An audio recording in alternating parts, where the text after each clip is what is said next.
Hi, Kim. Hi, good morning, everybody. Welcome. Good morning. Good morning. Welcome to the wellness webinar hosted by First Nations Health Directors Association. I'm not sure whose mic is on. Things just keep lighting up on my screen. Okay.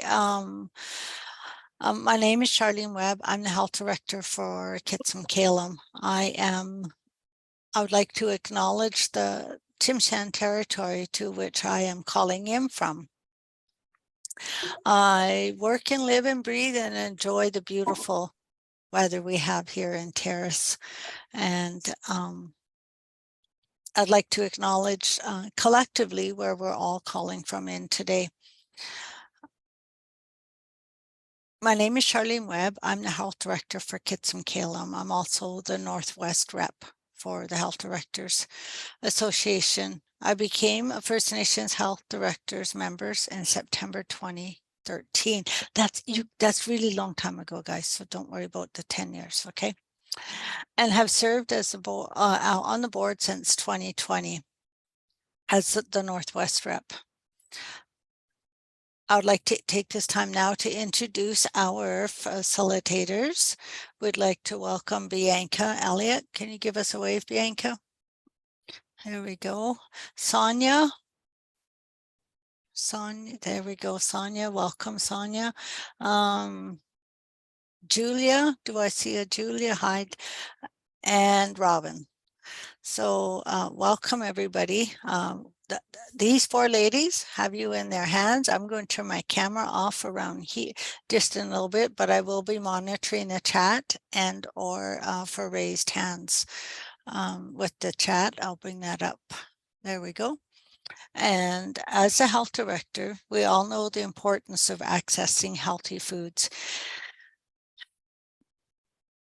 This is the well-being of our community members. Food sovereignty links to access for traditional foods and is a key part of many communities reclaiming their cultural practices.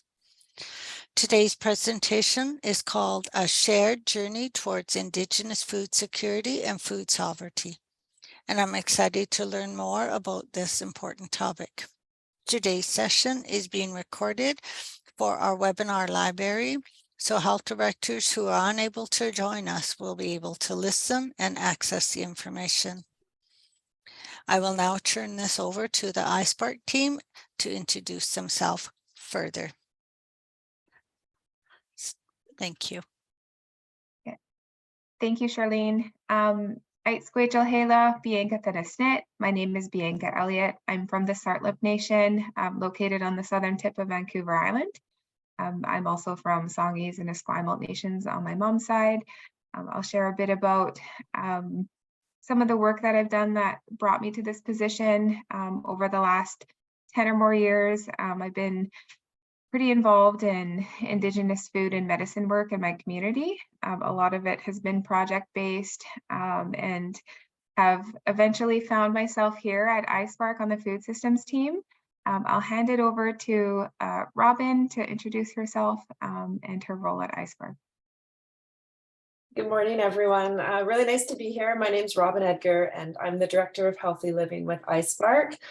I have been in my role for about 10 years, and I've been working in Indigenous health for about 20. And prior to that, I was a social worker back in the day for Métis Child and Family Services. I'm Cree and Métis on my father's side. I'm Japanese on my mother's side. When I'm not wearing my iSpark hat, I'm also a traditional medicine educator and Indigenous food educator.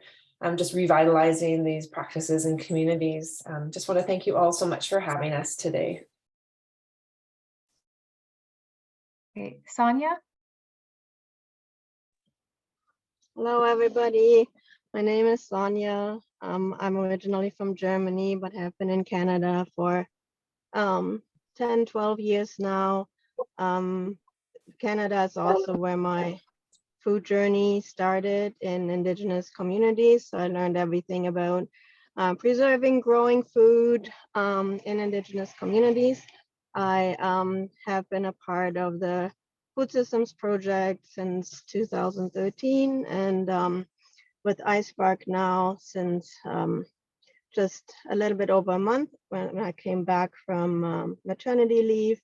I live in Skatine, which is part of the Stadliam Nation, with my partner and our 2 daughters.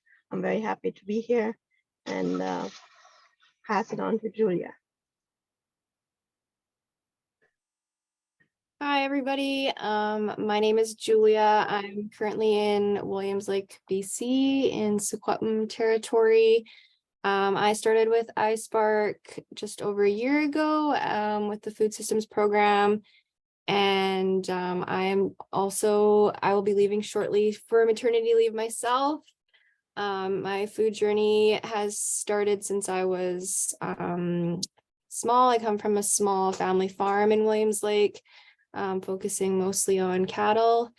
And I'm heavily involved with the 4-H program in our area. And I'm not of First Nations descent myself, but I have a daughter who is of First Nations ancestry, and my little one on the way is also will be First Nations as well. So I'm excited to be here, and I'm excited to see all of you here as well. Thanks, Julia. I also want to acknowledge that we have an Indigenous youth intern from the IIP program, who's Gary Gladstone. I can see him amongst all of the names, and Gary will be with us until the end of August, and we're really happy that he's able to join throughout the summer to help out the team.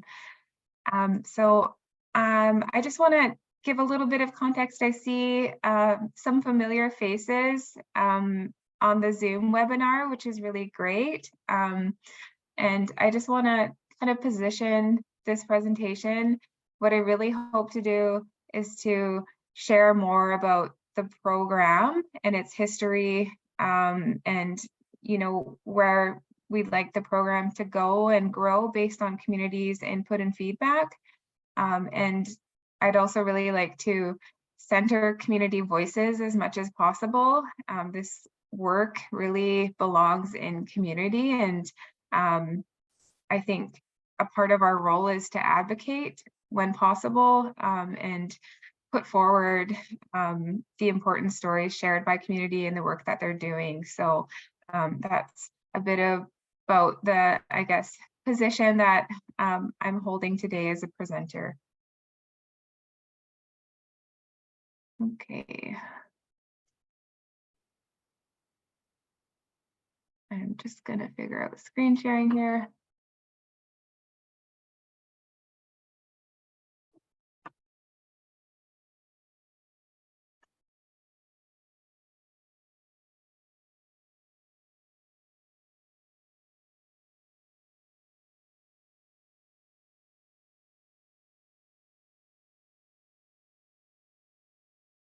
Is somebody able to give me a thumbs up if you can see the presentation? Yep, we can see. Okay, awesome. That's great. I guess first and foremost, I just want to give some context to the organization that I'm working for and that the food systems program is nestled in. I think most people are probably familiar, but I don't want to make assumptions. So iSpark is an Indigenous-led sport organization. It developed from a shared vision from the social legacy of the 2008 Cowichan North American Indigenous Games.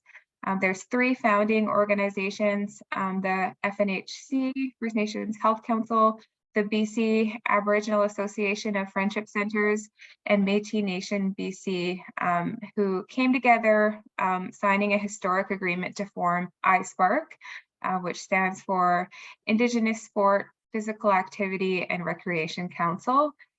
It's a provincial-wide organization, and the purpose of the organization is to improve the health outcomes of Indigenous people by supporting and encouraging Indigenous people to participate in sport, physical activity, and recreation, which is inclusive of individuals, families, and communities.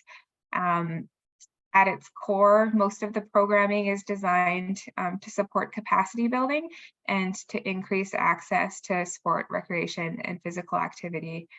The food systems program falls under one of many sections within iSpark. It falls under the healthy living section. And within healthy living, there's a holistic view of health. And so that's more than just moving your body and participating in a sport. We know that physical activity means more than just participating in sports. So that also encompasses healthy eating, respecting tobacco, and healthy communities. So there's multiple programs under healthy living, and we can chat a bit more about that at the end of the presentation.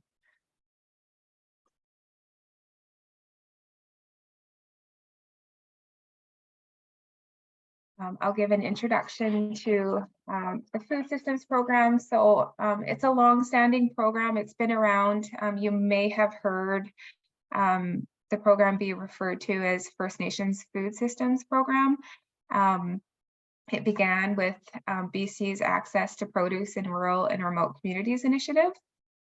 It was previously funded by the Ministry of Health and Ministry of Agriculture, and was formally implemented by the Heart and Stroke Foundation. Sonia is one of the longer term employees who was previously employed by Heart and Stroke and assisted with delivering the First Nations Food Systems Program. And in 2014, the funding transitioned over to FNHDA and then continued to be implemented by Heart and Stroke. Over time, as the program began to grow and evolve, there came a point where there was an evaluation of how the program was doing. There was many communities who participated in the program who voiced that in its latter form that it needed to grow and evolve. A lot of the focus was on gardening or producing fresh food, and the program came to understand that, you know, the vision needed to encompass an Indigenous worldview, and based on that guidance, it was also identified that the program needed to be led by an Indigenous organization in order to make these changes that aligned with the vision of community.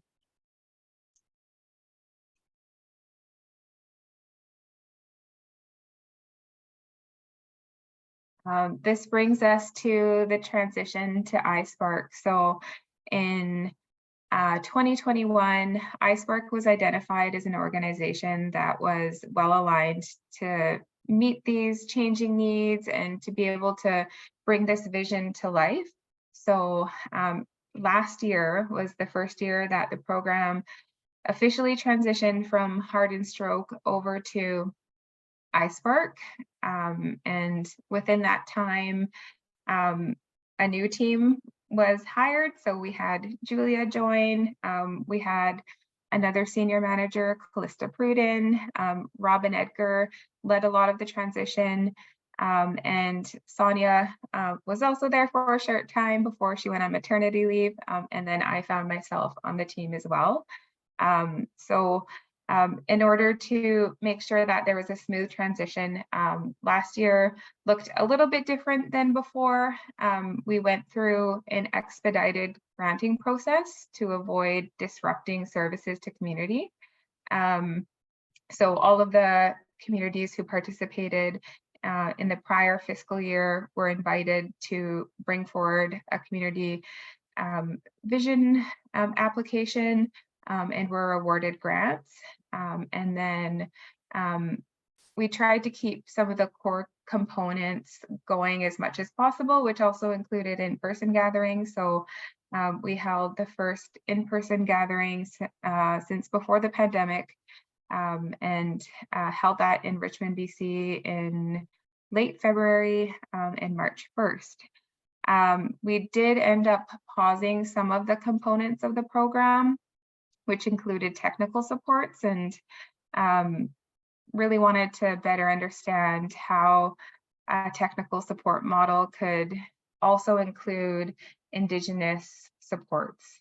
I'll talk a bit more about that in a moment here. There's 3 main components of the program. So there's the granting component. So all communities are invited to apply for grants of up to $5,000 that can support any kind of food-related activity, whether that's an Indigenous food-focused activity. It could be a backyard garden. It could be small-scale agriculture. The technical and education supports in the FNFS program, First Nations Food Systems program, used to look like a team of field technicians who were regionalized, and it was the job of the food technicians to reach out to communities to provide them with any technical support or guidance that they might need through the growing season. And then it also included regional or provincial gatherings for networking and knowledge exchange.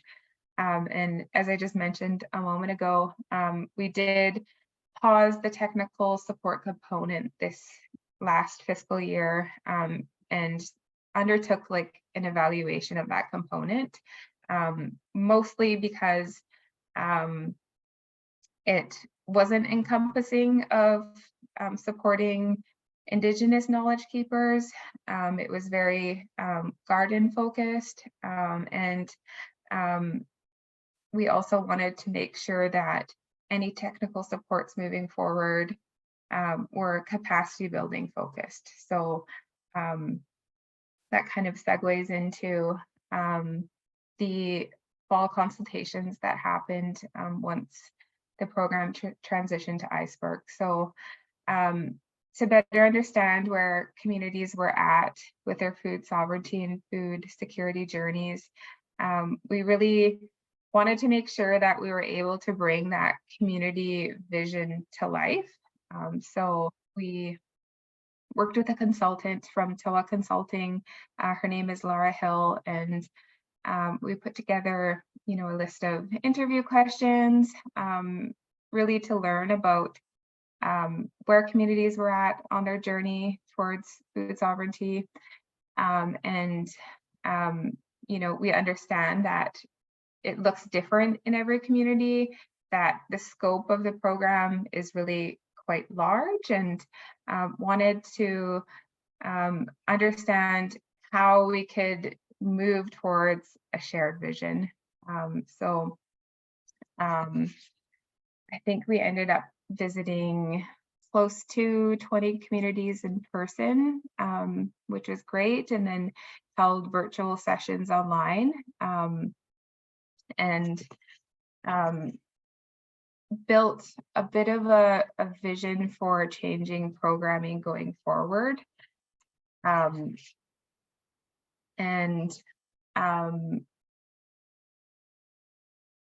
We really had like an opportunity to, I guess, better understand, how that past consultative work that happened prior to the transition could be brought to life. There were multiple, I guess, components identified by communities, one of them being centering Indigenous ways of knowing and being in relation to food, and yeah, just needed that time to, reflect and evolve the programming. And just want to share some of the outcomes of the consultative work in the fall. Some of the highlights and impacts of this work are that, it's more than just access to food. I think a lot of us understand that, like, at the center of food is also culture. Every nation, every community has stories of relations to food.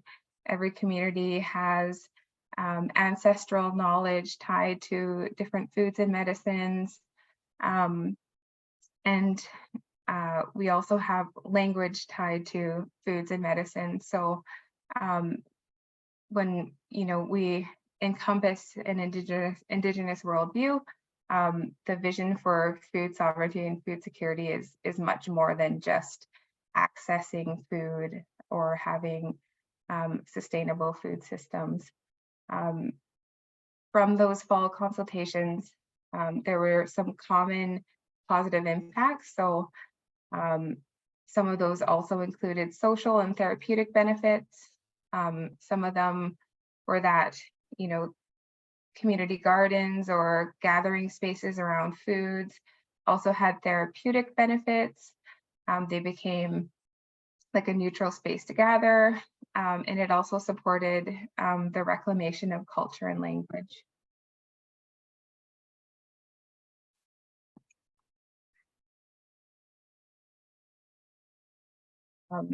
We also learned of the wide diversity of approaches, and what we'd really like to do is to continue making room for all of the diversity of approaches. We'd like to continue to support being adaptable. If something changes for a community and they need to pivot, one of the things that we'd like to do is be open and not confined to maybe what's written in a proposal or an application. We'd like to keep applications and reporting very low barrier, and really keep the work relational as possible. And just have this example up here. You can see this community originally submitted for a greenhouse, and it was decided that they needed to change based on what was needed for the community. So one of the components that we'd like to continue into the future that's working well is being adaptable and keeping the program applications and reporting low barrier. Out of those fall consultations, there was some common successes that were found throughout, most of the conversations that we had with community. One of them being alignment with other programs. So when we asked people, what's really working well for you, it was when people were able to align with things that were already happening in community. For example, if they had an after-school program and they integrated, community garden work in that, or they integrated traditional knowledge into those programming, that was some of the ways that people found success. Community has also found a lot of success when they brought in youth, elders, and knowledge holders. Another really big,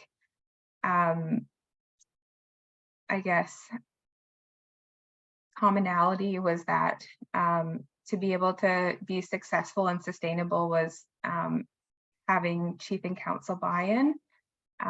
Communities also found success when they were able to diversify their funding sources. And then really making sure that, if they do have, a common food space, whether that's a community feast or a community garden or a food related activity, that had to be a neutral space and a safe, welcoming space for community members. I think it's important also to acknowledge that there's a lot of challenges that communities face when they're trying to implement food security or food sovereignty or any food related activity. Some of the most common ones were attracting and retaining labor. I know from a lot of the conversations that we had, a lot of the communities are really piecing together lots of different grants to keep their programs going, which creates challenges in employing people longer than just a growing season. Another challenge is the timing of grants versus the seasonality of actually producing or harvesting food, whether it's like Western agriculture or harvesting traditional foods. Our program is tied to fiscal years. So, you know, it's a challenge for our team to be hearing year to year that, you know, communities need money sooner than we are able to offer it. And the story continues the same way with other funding sources. So it's not just this funding program that's tied to fiscal years. There's many other granting programs that are also tied to fiscal years, and it just creates a big challenge if you need funding, you know, prior to your growing season or your harvest season to purchase supplies or to contract somebody to do the work or to organize the work. It creates a big timing issue. Another common challenge is that there's just not enough funding. I know right now, you know, the province is committed, I think it's close to 200 million towards food security. But in the grand scheme of things, there isn't core funding for food security positions or, you know, food lead positions within community. And so what ends up happening is that people are sourcing from multiple different pots, and that it's just not enough. There's also ongoing impacts from colonialism and residential schools, which I'm sure, you know, everybody in this room is aware of, but that's still an ongoing impact to communities. And, you know, what ends up happening is that, you know, we're working towards revitalization, and we're all at different stages of revitalization and reclamation of our food systems. And I just also want to acknowledge that this is continuing on in different ways now. Some of the things that we've heard are that, you know, communities want to access their traditional territories, and you know, there's still impacts from things like forestry industry or interference to, you know, practice your inherent rights, whether that's hunting, fishing, or gathering. So it is an ongoing impact. And kind of hand in hand with colonial impacts is loss of knowledge over time because of the forced removal from community into residential schools. Yeah, just know that that's a very deep impact for a lot of people, but, you know, we still have knowledge holders, but the battle is, you know, hanging on to what we have left and amplifying those knowledge holders and making sure that we have knowledge transfer. Another challenge for a lot of communities in BC is the remoteness or access to their communities. A lot of communities have boat-in only. They may be several hours away from a town or a city. And so getting supplies there can be a challenge, and connecting with, you know, neighboring communities may take a lot of effort to get there. So just an acknowledgement that a lot of the communities are remote, and it can be difficult to move forward food programming. Two other, I guess, top challenges would be pest control, and then something that's newer now is climate and disasters. So some of the communities faced, you know, evacuation, whether it was fires or floods in the last couple of years. And also want to highlight that there's challenges within the program itself.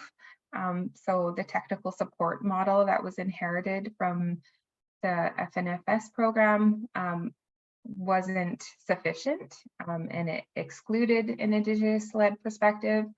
And then again, like the fiscal year funding issue that we get into, the funding that we do have is from FNHDA, and it's formerly been through Health Actions, which is renewed annually. And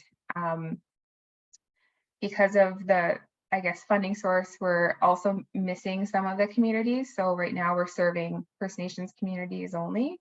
And under ISPARK's mandate, we should be serving all Indigenous populations. So that is something that we're working towards, to be able to serve Métis, Inuit, urban and away from home communities, and would like to diversify our funding sources. But that's just a bit of a misalignment right now. And also a lack of multi-year opportunities. So again, like the annually renewed funding does create some challenges within the program. All of that said, you know, we'd really like to build on these lessons learned. We've, you know, tried to take the time to hear from community.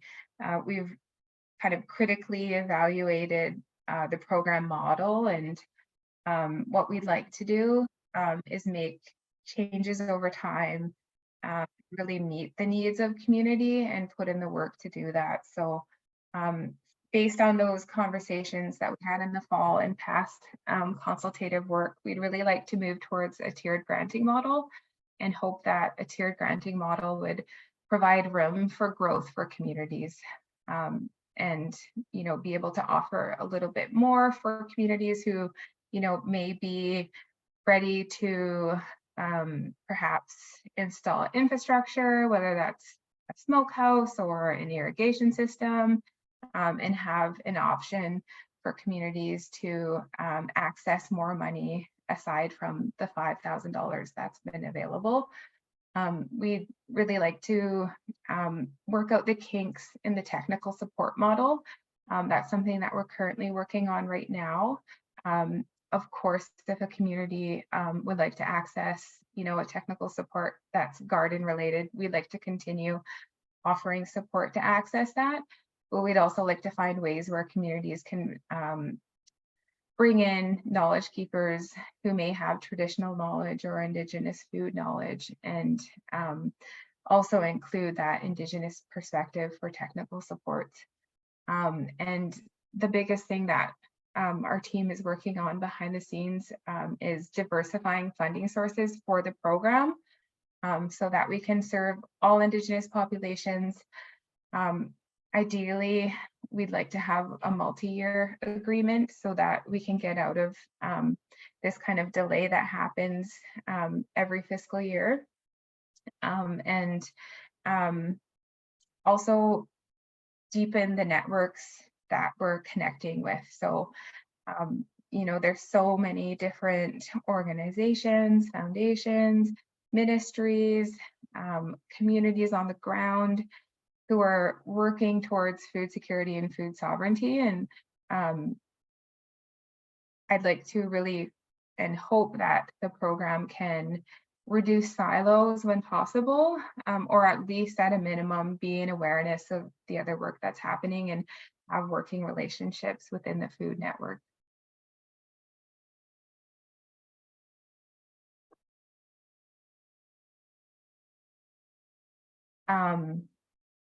So I'm just seeing that somehow I'm missing a slide. I'm gonna escape for a second.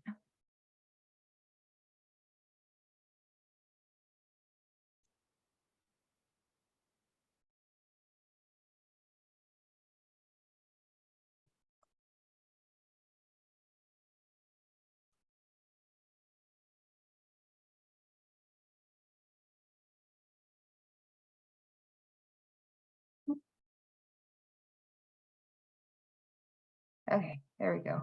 I had the slide hidden.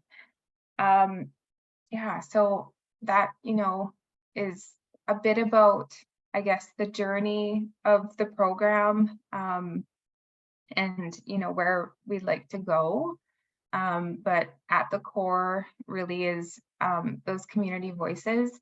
The last time that I presented on the program, some of the questions came up about successful community initiatives, and I just wanted to take some time to share some of the stories and what happened at the last in-person gathering that was held. So I mentioned that we had a provincial-wide gathering February 28th and March 1st, and it was, I guess, a really I guess, beautiful moment. We were able to invite in 3 communities throughout the province. We had picked different communities and invited them in as guest panelists.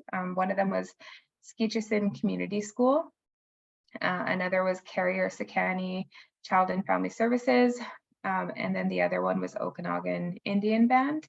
And what we really wanted to do was highlight the good work that was happening throughout the province, and to have, I guess, regional representation, and then representation of different types of projects. So Skeecheson Community School has a really innovative school-based program. They are working on building an animal husbandry program for their students. And so, you know, they've managed to do so much and have really integrated it into their curriculum. They're building on it, and it just continues to grow.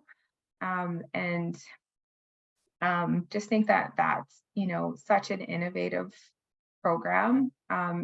You can see Damodar's one of the leads of that program. And then Carrier-Sakani Child and Family Services also has a really amazing program as well. What they were able to do was convert, like, essentially a parking lot that wasn't being used, and build that into a community garden space and integrate that into their programming there. The other community is Okanagan Indian Band, OKIB, and they've also done some really innovative stuff, including the use of aquaponics. And you know, these are just 3 out of 66 communities that are involved in the program. And I guess what I wanted to share as well was that, you know, when we came together, one of the highlights was, you know, learning from your neighbors. So we were able to, you know, discuss like what the common challenges were, you know, what was working well at community level, share that with each other, and also create space for community to provide us with feedback about what we could be doing, and, you know, grow as a community and support each other. And yeah, just really hope that, you know, this is an ongoing and beginning of doing more food work together, and bringing that vision forward. Yeah, I just wanted to share a bit about what happened at that gathering and what's happening with the community. This brings me to some of the healthy living programming that's happening throughout the province. So the food systems program is one out of many programs at iSpark. I have a list here. So some may be familiar with the regional training sessions. So there's regional training sessions that happen throughout the province in each of iSpark's regions. Those are really amazing gatherings where there's 2 days of workshops, capacity building, and there's kind of 2 streams that leaders can go through. There's the Honor Your Health Challenge, pardon me, or the Indigenous Run, Walk, Wheel program. And at the end of the leader training, leaders have the opportunity to apply to a grant to support their program in that they would lead in their own community. There's also Fit Nation, which is applicant-based. So Indigenous people in BC can apply to Fit Nation. If they're successful, they get training that they can bring home and deliver Fit Nation programming within their own communities.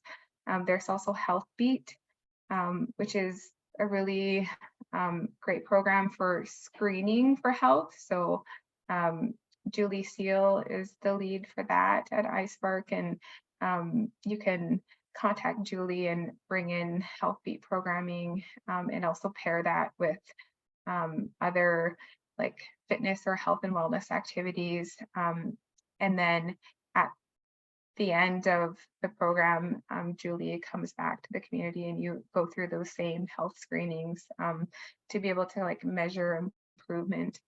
We also have schools-based programming. So there's 4 years of wellness and other school-based physical literacy programming that you're able to access through Alex Dolan, our program. There's also new Indigenous cultural safety programming that's being piloted right now and will be available later on for communities to access, and then Aboriginal Youth First.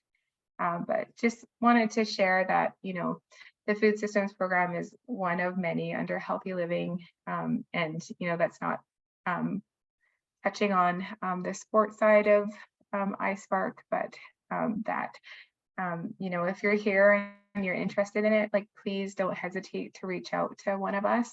And we're happy to connect you with somebody else from one of the other programs. I think I'll stop there and pause for questions. I think I went through that faster than I meant to. I'm a little bit nervous, but yeah, thank you for your time. Hi, Charlene here. You're doing great. Question I have, I don't see any hands up, nothing, one in chat. I'll come to the chat. Let's go to chat first. Oh, where'd it go? There you go.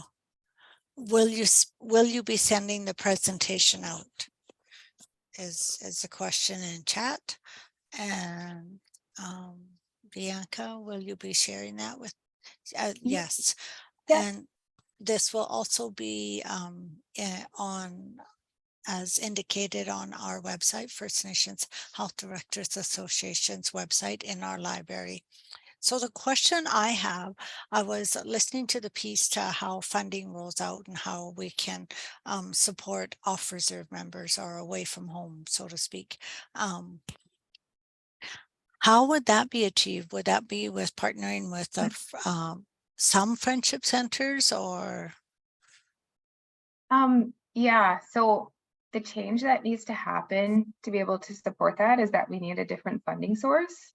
Right now, as it's happened, it's been through health actions, and that's the limiting factor. So we are working, and hopefully my goal is, like, you know, by next year or sooner than next year, we have one more funding source to cover that gap.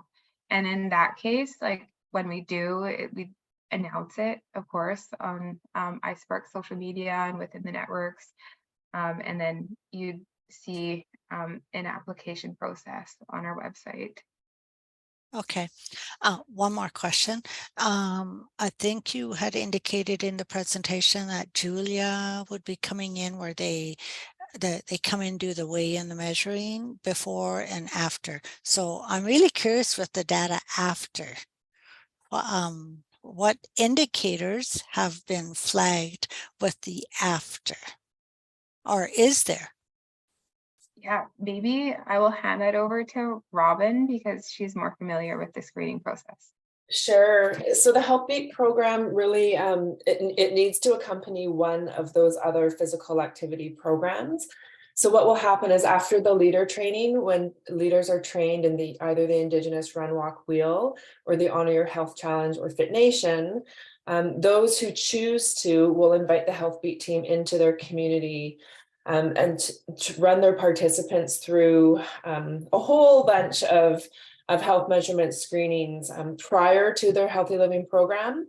So as an example, we were in Port Hardy this year, we were in Burns Lake this year, we were in Owiku now, and 2 other communities I just can't recall off the top of my head.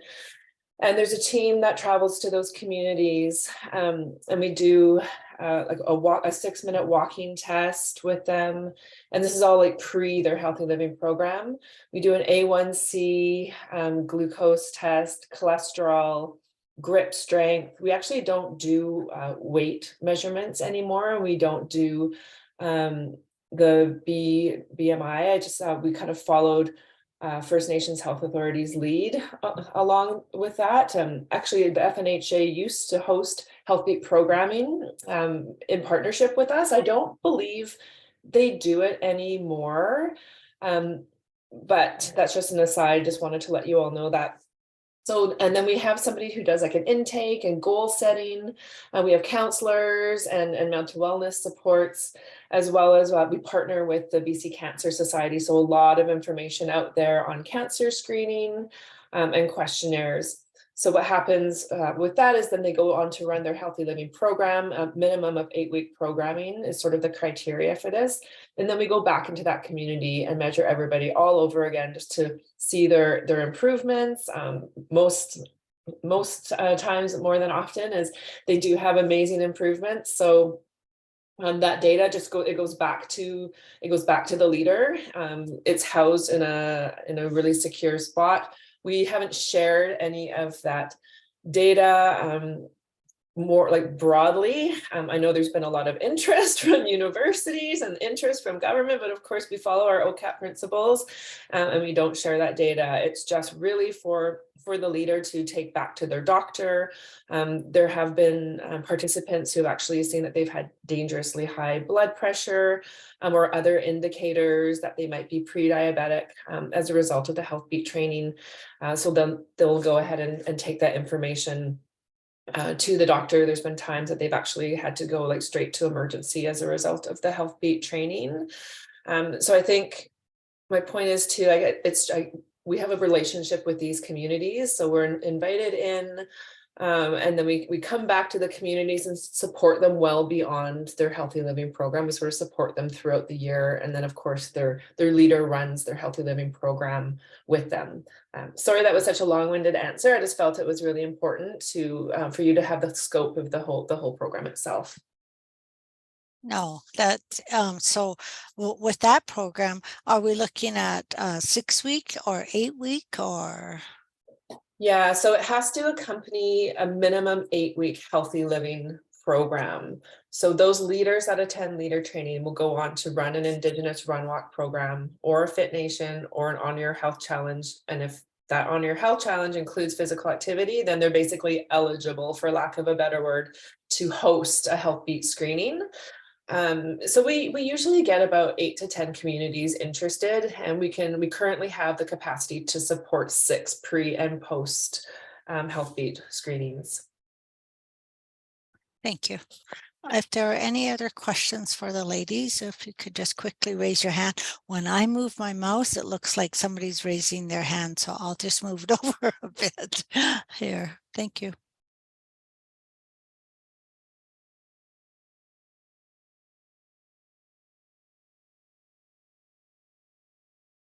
Kim, I don't see any, do you? Okay, awesome. Awesome. Yeah, I just wanted to share a bit about what folks can look for in the future.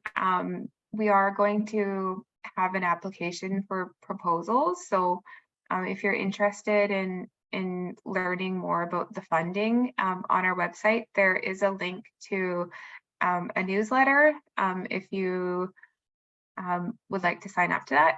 I know, there's no shortage of newsletters, but that is the best way to get the announcement directly in your inbox. The other option would be to check back, within the next month or so for funding announcements. And yeah, just really sharing that, it's a lot of health directors or folks working in health centers who are doing this off the side of their desk. And yeah, just want to say how amazing it is that, folks are able to lead this and continue like all of this good work and growing access to food or traditional foods, and just put it out there that I'm here, Sonia's here, Julia's here for a short while before we have somebody fill her mat leave, but please feel free to reach out to myself or Sonia. I'd love to have a conversation if you're up for it, if it's something that you're interested in. And yeah, just stay tuned for that announcement of funds this fiscal year. Okay, thank you, Bianca. I'm just going to recap a little bit. One sec, sorry, Charlene, Janice has her hand up. Sorry. Good catch. Thank you. Janice? Thank you. I just raised my hand a little bit right when you were saying there's no more raised hands, so I squeezed in there, but I don't really have any questions. I just had some comments that I wanted to share, and kind of just from my experience. Definitely doing this off the side of my desk, literally. I just sort of listened today while I was doing some other work, but thanking you for the presentation and thanking you for the information shared. We do have a good relationship with iSpark in Sta'alis through our wellness workers and that team.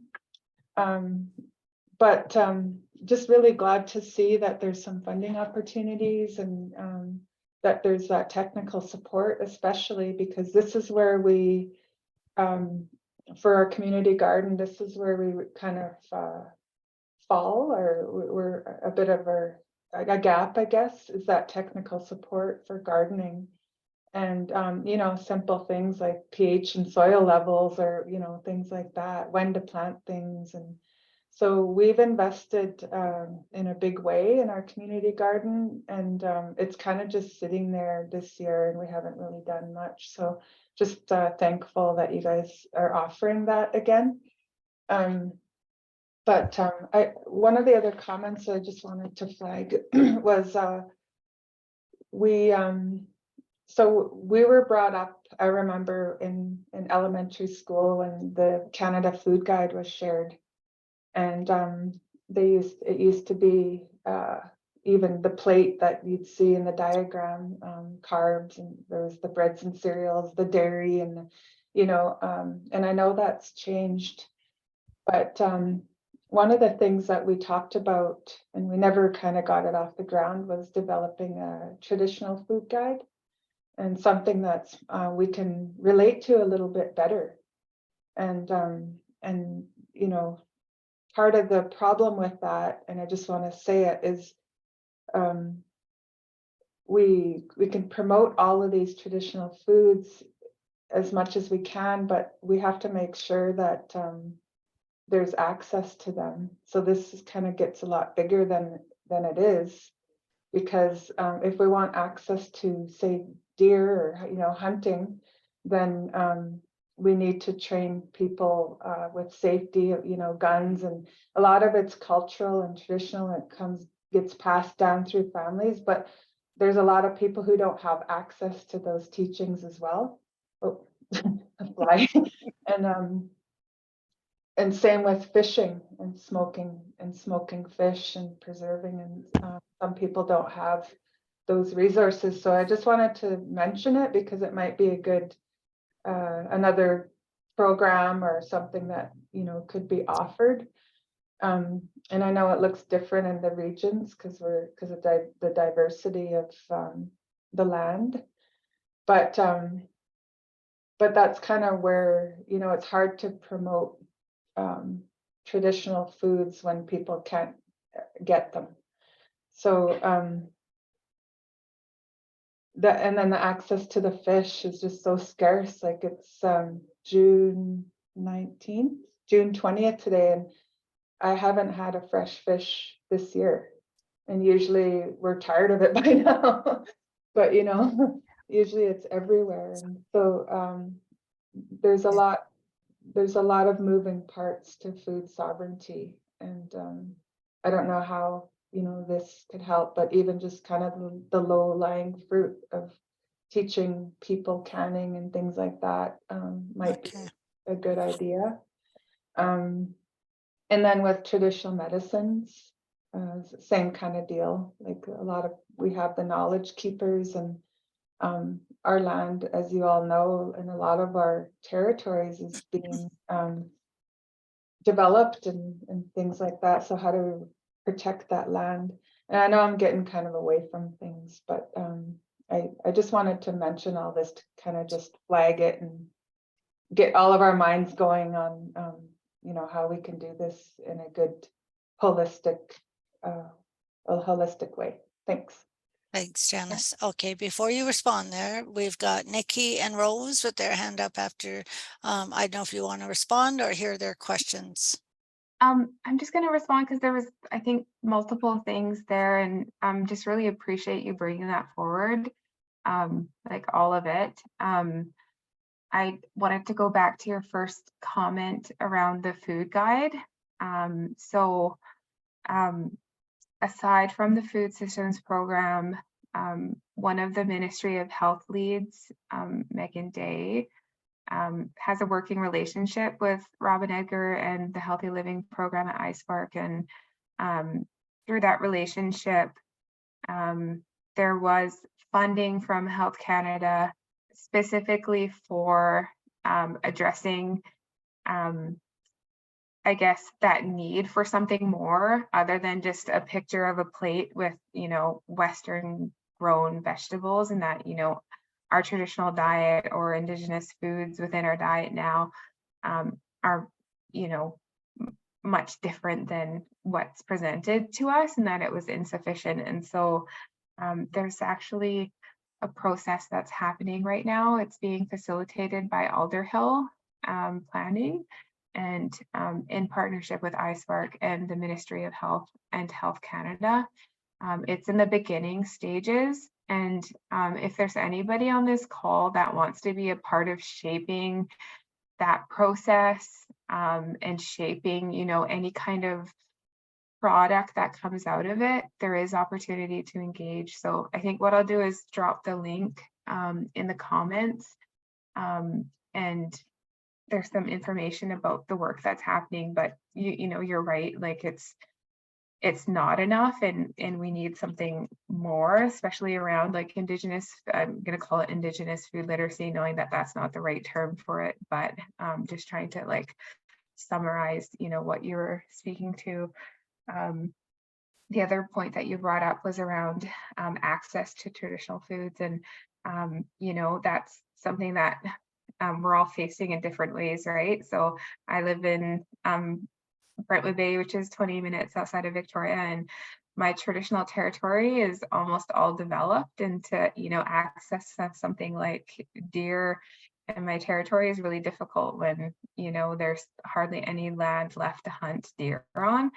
We have ocean here, but that has its own like complications. And then the story changes when you go into the interior or you're in northern BC, and it just looks different everywhere. And on that note, like there is like room to grow some of the programming in the future, and we have heard these things, what you brought up, we've heard it like lots of different times. And so I think it probably just takes a bit more time and effort to grow what's already offered, and we'd like to be able to like include more Indigenous focused like capacity building activities, and maybe have like a regionalized approach in the future. There is a good model right now that is being facilitated by Parks Canada, and that's a hunter mentorship program, and it's something to look at, like perhaps like to learn from, and in that program, people get their core and PAL, and then they're able to go on park reserve land and hunt with a hunter mentor. So that's Okay. something to look at. Okay. And I can't remember the last comment, I'm sorry, but I just wanted to address a couple of the things that you brought up. Okay, so with that, we will Thank you. move over to Nikki.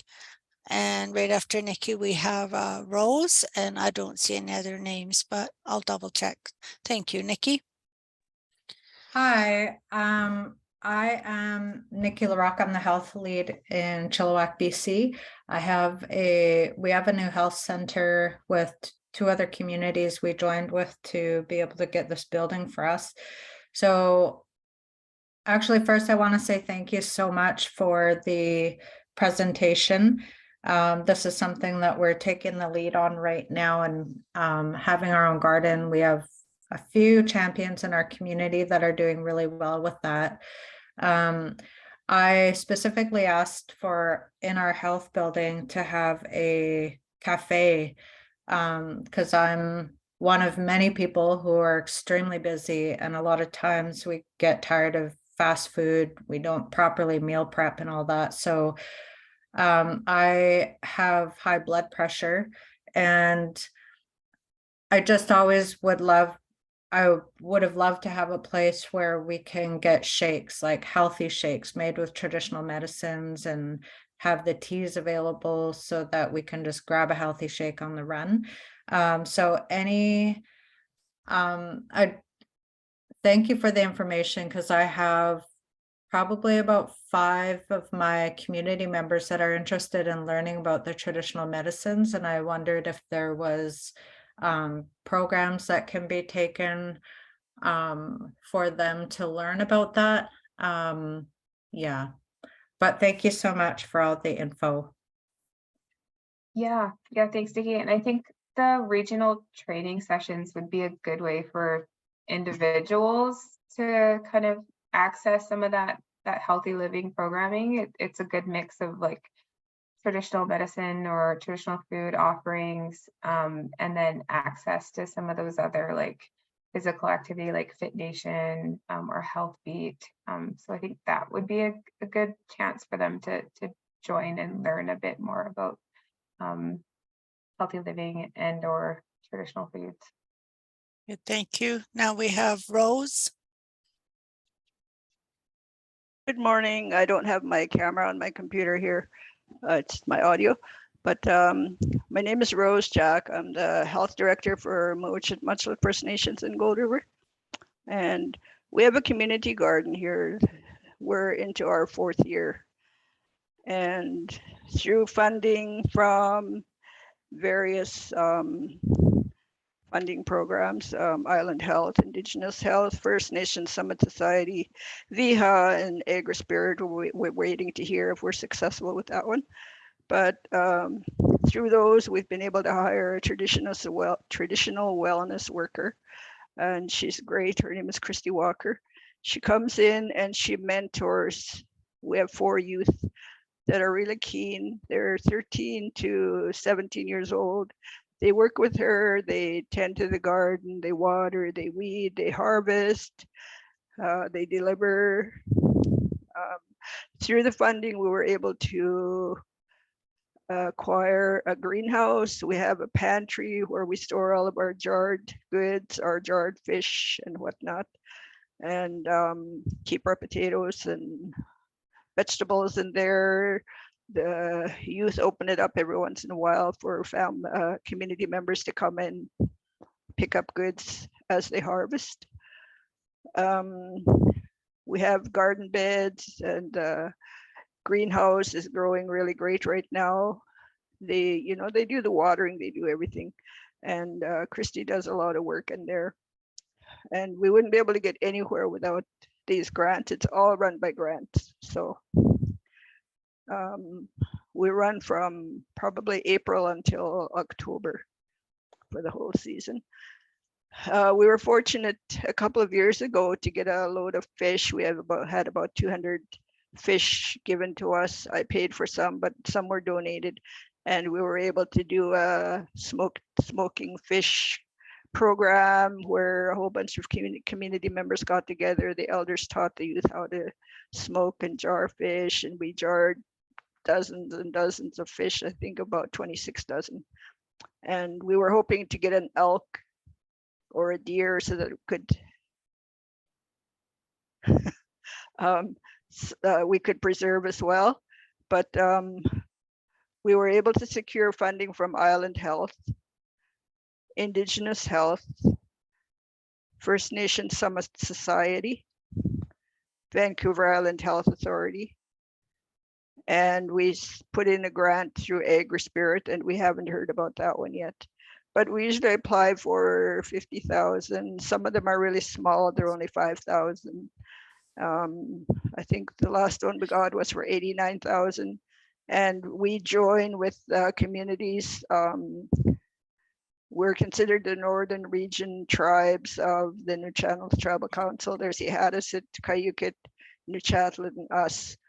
So sometimes it's easier to collaborate with other communities. And so we go in as a joint proposal and divide up the funding between 3 or 4 nations.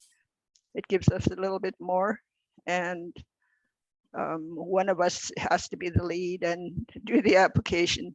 But it works out really well because they have smaller community gardens than we do. And ours is growing great this year. The kids are out there every day watering and weeding. And they have flowers planted in front of the gymnasium. They water those all the time. So, but it's a lot of volunteer work. Well, not volunteer, we pay the youth. You know, I give them $600 a month because it is a lot of work for them. They're also in school, high school. So, but they're learning.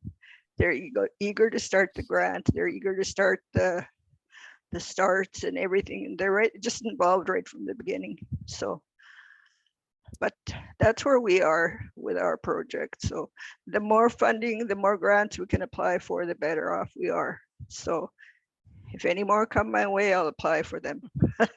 either me or Christy. Thank you, Rose.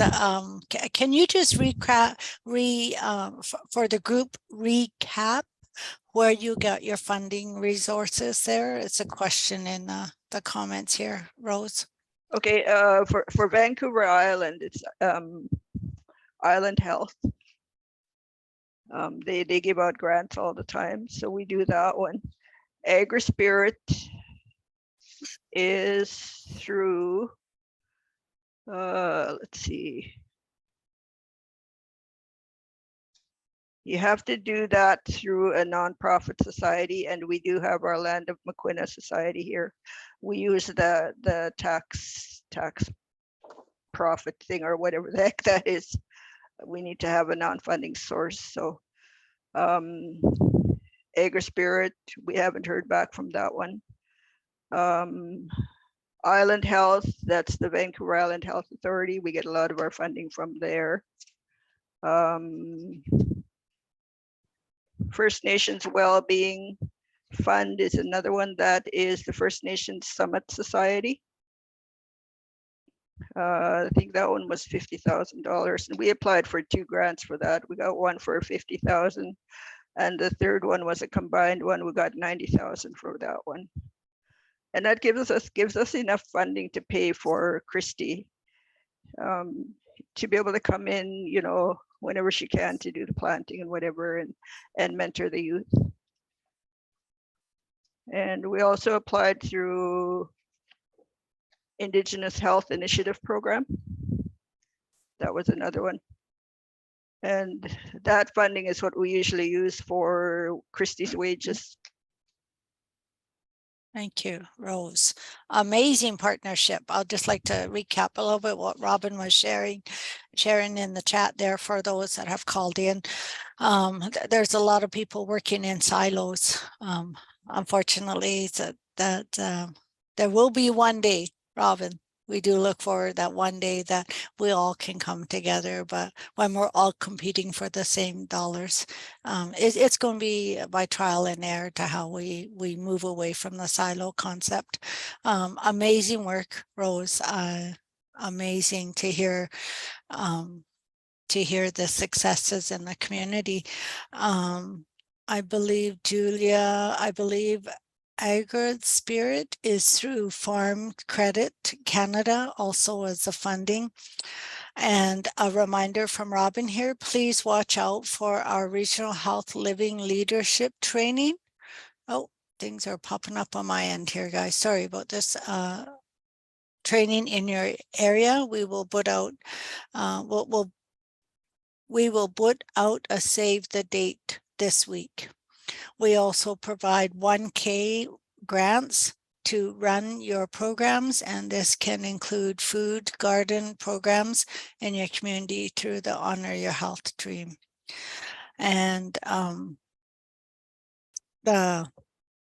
it's been a wealth of information that we all shared here, and definitely I'm interested in that coming in for a 6-8 week program to help my team in terms of including the work that they need to do in their work plans. So thank you. On behalf of First Nations Health Directors Association, I'd like to extend our thanks to Bianca and her team for taking the time to lead us through this presentation. This presentation will be posted online along with the webinar recording. We hope you will be able to join us in 2 weeks for our next webinar with FNHA Communicable Disease Team. With FNHA's Communicable Disease Team, we'll be presenting on planning and prevention. Thank you everybody for participating today. Enjoy the rest of your day. Stay safe and stay well out there. And if Thank anybody you. has the winning lottery numbers, I will post my phone number. Thank you, Thank you. everybody.